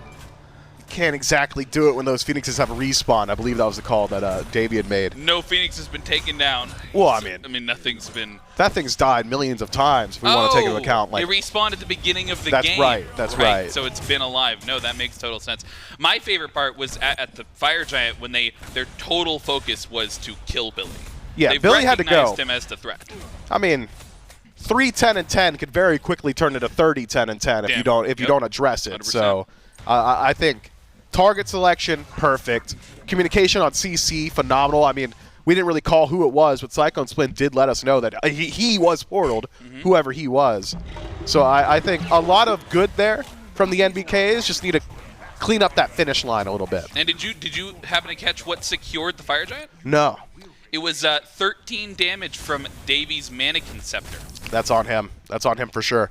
Right, yeah, I mean, beautiful, secure, coming out from Davey. Just another thing that he brings to this composition as he's once again chasing down Cabom through the enemy jungle. Meanwhile, StreakUp under some pressure in the mid lane as you see the NBKs under the pressure here. It's Pentakids grouped up towards this fire giant. Of course, they don't have the FG. The other team has the FG, and it's Davey trying to turn things around. He's found the damage onto Stuart there, gets the CC, but finds the help from CycloneSpin and takes down the mid laner and tries to turn things around. It's only Wowy here in front of him, and the Neith ult coming through. Gets absorbed by Cabom, but it's not enough. Vote finds the support, and I'm sure CycloneSpin's yelling in chat. He gets portaled, and Vote finds the double kill. Do we have Janus ult? We don't, so the end is off the cards for now. You have to walk the old-fashioned way. Basically, though, has some damage here. Might be able to keep it interesting. Where he may be able to start to turn that scoreline around. Finds a solo kill that's one. onto Vote and is looking for more. BaRRaCCuDDa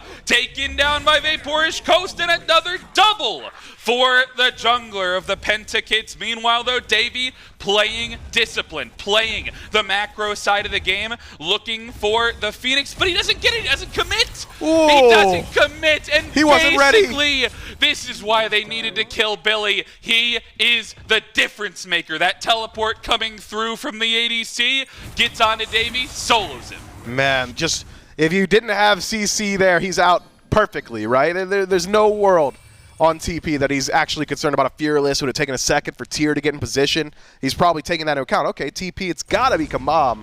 Incorrect. Basically, he's also picked it up, and that Gjallarhorn just enough CC to stop that teleport channel. Unfortunate for Davey. He'll have 20 or so seconds to play that back in his head, do some VOD review internally, and make sure it doesn't happen again. Well, StreakUp putting some pressure here onto VaporishCoast.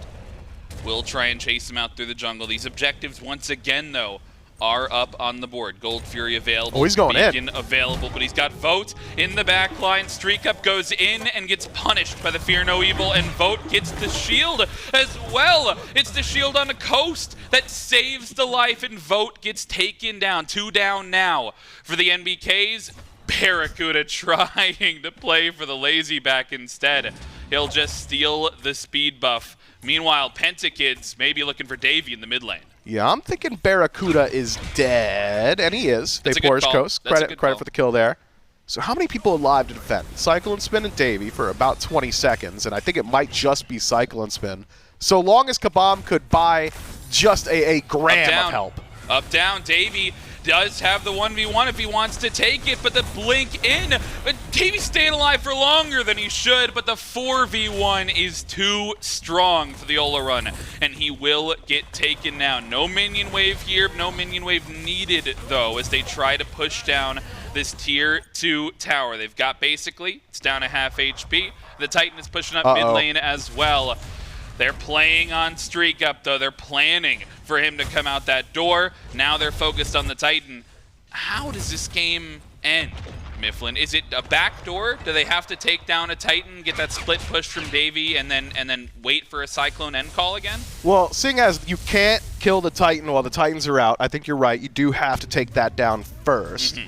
Otherwise, I don't know, desync some kills. Seems like the Pentakids are playing for it now. If the NBKs just step out of line, 2-3 picks, that could do it. Well, they might come now. StreakUp chasing down Stuart and Wowy here in the mid lane. BaRRaCCuDDa finds the last hit onto the mid laner. VaporishCoast waiting in the wings, though, with the Fear No Evil available. But Vote, he can land down wherever he wants, and he's going to choose the jungler if he wants, and will find the land down, needs the autos, and will have the help of StreakUp to shut down VaporishCoast. Pentakids were pushed up. They'll get punished for being in that position. Where do the NBKs go now? The Titan's on the mid-Phoenix. Yeah, it's on the mid-Phoenix. I believe the mid-Phoenix might be dead. It might just be on the wave. No, you're right. Phoenix still there.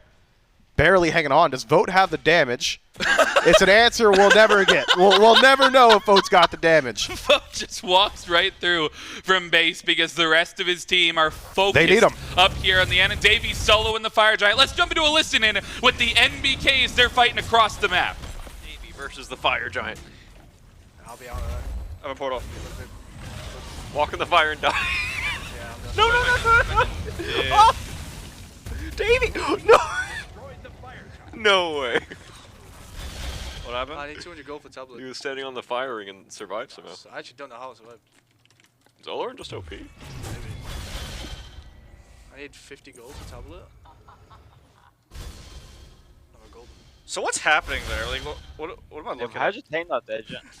Wait, the Titan, why is the Titan just... Wait, what happened? They're just standing Wait, there, Titan? Oh, yeah, I'm gonna go look. Yeah, what? One's gonna stop my back, though. Oh, they're oh, fighting. No, they're still fighting. Are they hitting each other? Are they missing? Is it missing? I think so. No, they are hitting each other. Yeah, but they're Wait, what's missing. happening? They're not taking damage. None of them are taking Isn't damage. our Titan What happened? What? What happened? Oh, it's working now. They're like inside of each other. Yeah. Come on! Wait, what? Okay. Okay. I'm just gonna go in. Hit coast. I need top. Got him? I'm on, go zone. Go coast, go coast. Davey's zoning 3. Davey's zoning 3. I'm actually owning. Holy shit. Taping in. Oh, Batz all down. Coast. Knock up coast. Look, oh, 2. Where's the Coast jump. What the hell? He's gonna ult. Oh, This is nice. all. Huge. Gap shield. I'm not there. No jam. I'm going for Davey. I'm owning. Good comms. Owning. I got a huge freeze. Oh, wait, BaRRA, die, so we lose. Die. I'm dying. Backflip in. Yeah, I just backflip. How many backflips do you think I have? Yo, second. Well, they've left 3 alive, but I'm not sure that it's enough to end. Maybe here with the Fire Giant, and they've got to go up against CycloneSpin, trying to defend here. He may just look to waste a little bit of time. VaporishCoast dies to the Order Titan, and CycloneSpin is the focus of Cabom and Wowy, but it'll just be the 2 tanks. They've got to back off. Not enough in the tank to end the game. CycloneSpin called, I have freeze. He's Janus and he was dead. So I just can't I had a huge freeze. I can't know what he was trying to communicate there. But it surely got across. Nobody on the NBKs asked him, so he just did it right, I guess. Man, VaporishCoast soloed by the Titan. This might go the distance, Frog. We very well could get there. This may indeed go the distance, and what is surely a deciding match of who is the better set of ADCs. I mean, there's a lot riding on this. Yeah, match. I mean, I'm gonna be like quoting this match for years to come. Absolutely. I mean, this will live in the history books in infamy. Davey putting on a show potentially, but may be caught between a couple members here. Yeah. The ultimate comes through, and he'll get taken down by Stu. Will be in the gray screen for the time being. I just saw basically he teleported to the crystal there in the mid lane, so now they've got this group up, but the end call may be coming Base race? through. Base race potential for the NBKs. They're backing for They're it? on the way, and they're backing the Pentakids. They might go for the base lane. So let's hop into a listen in with the Pentakids. They're going to try and go for it. We're base racing. I mean, we would have win. Are we defending? You guys end it. We're going in. Meanwhile, I got it. Oh, go one. Base race, yeah. That is much better.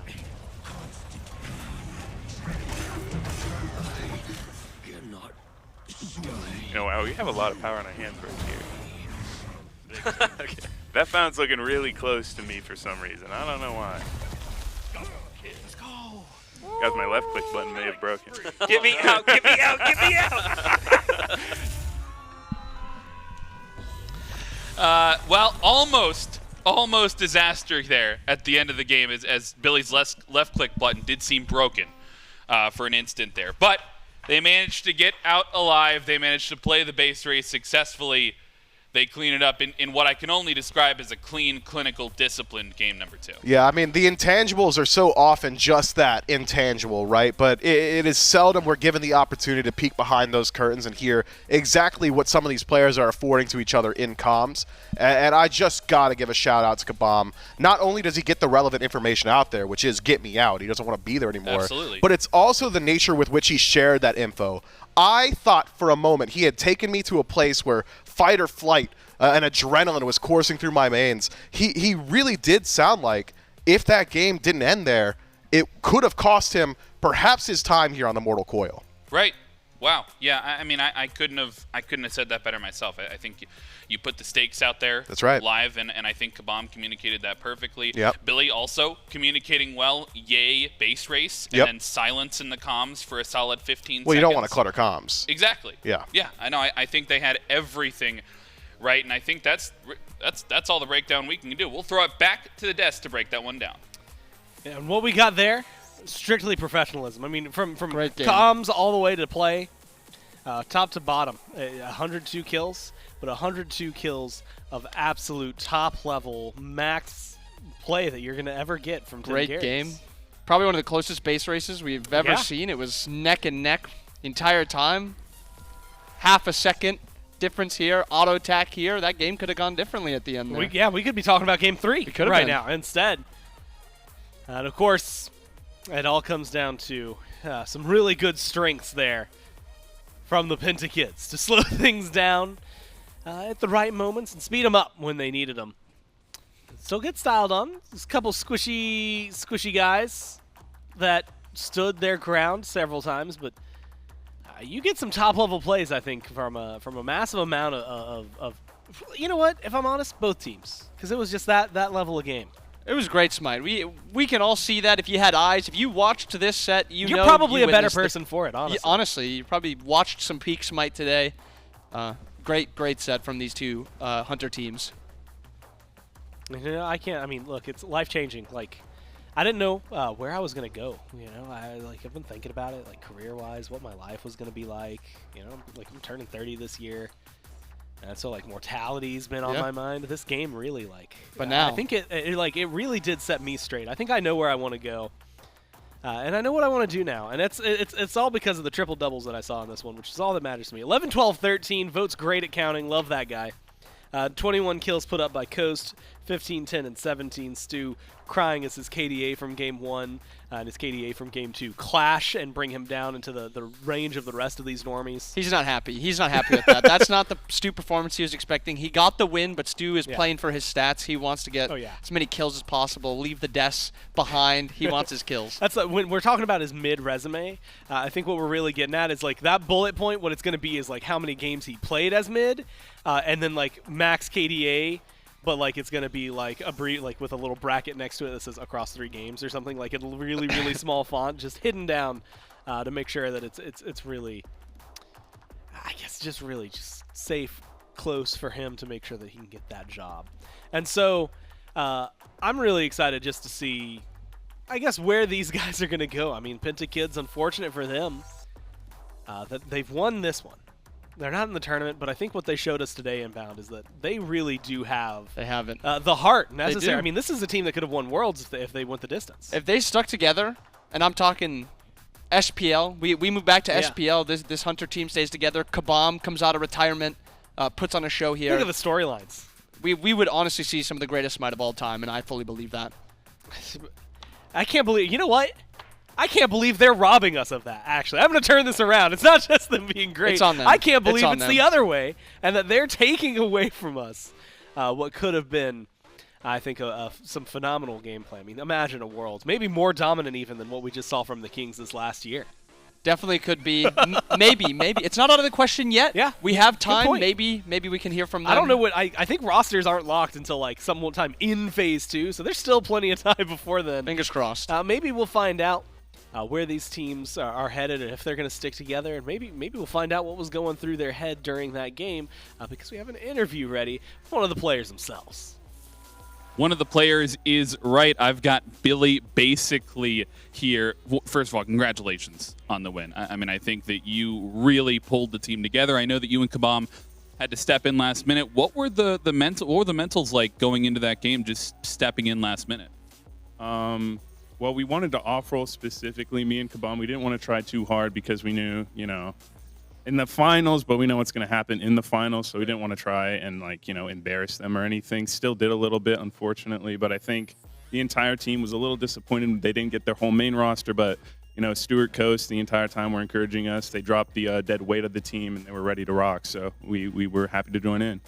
Now, I think you speak a lot there when you say the dead weight of the team. You guys, you and Cabom came in, and I think it was on paper a little bit unfair because I mean, Mifflin and I were talking on the cast about your previous time as a collegiate champion. They did pull you out of that role. They put you on the ADC role, and I mean, how was it going up against BaRRaCCuDDa? I'll be honest, BaRRaCCuDDa was probably the scariest lane I've ever faced in my entire life, and I've gone against the likes of Unscathed Master and Vineet from ASU. So going against such a seasoned pro, he was going easy on me, I could tell. But around game 2, when the Heimdallr came out, you could tell the team started jumping on me because they knew I was a problem. So I had to handle that efficiently. Efficiently and effectively. Well, once again, congrats on the win. I mean, after this, any plans for you and Cabom to try and make your way into the pro scene, or do you think you'll just still spare the rest of the SPL, let them keep their jobs? I'll let this be my official tweet announcement. LFT, I'm a free agent for Phase 2 of the SPL, SOC. Not taking any offers, unfortunately. My DMs on Discord are full. SCC, I'll think about it. Valkyries could hit me up. Wowy and I have some good duo lane synergy, so we might shuffle something around there. Sorry, Gamma. But we'll see where things go from there. I'm pretty excited. I got a ring to my name, 3 specifically, so high-value target here, I think, for these teams. High-value target. You heard it here first, folks, from Billy. Once again, congrats on the win. Thank you so much. We'll throw it back to the desk. So many different things to pull from that. Confidence, I think, radiates, not just from Billy, but from the team. You could really feel that it carried through. And things I want to note on, first off, it feels like that was the most perfect opportunity, and most players, I think, in his position probably would have taken shots at BaRRA. Said that he's been around too long, he's old, he's washed, words that we've heard from others on occasion, right? Allegedly, by the way. But he took the high ground and, really threw down some respect for his opponent. Yeah, he left some respect out for BaRRA. You could tell. I mean, he's been watching BaRRA probably for a long time, and I mean a long time it's been BaRRA's been playing, and you could tell he really respects him for that. So great display by Billy, great interview, all around, great stuff. Followed from the great games that we had. Yeah, exactly. It was just carrying perfection into all facets of his life. I will say though, and there was it wasn't. I wouldn't go so far as to say it was a threat, but it had a threatening notation to it, which was that when Billy was talking about, whether or not if players wanted to hit him up, I did hear he better come back here and do his job. And so, you know what? We'll see where he ends up. Maybe it's still here. Maybe he's getting poached from us. I guess we'll have to find out all of that. Maybe we'll kick it to a break. Let's kick it to a break, and then when we get back, we'll find out whether or not Billy's made it onto a team or not.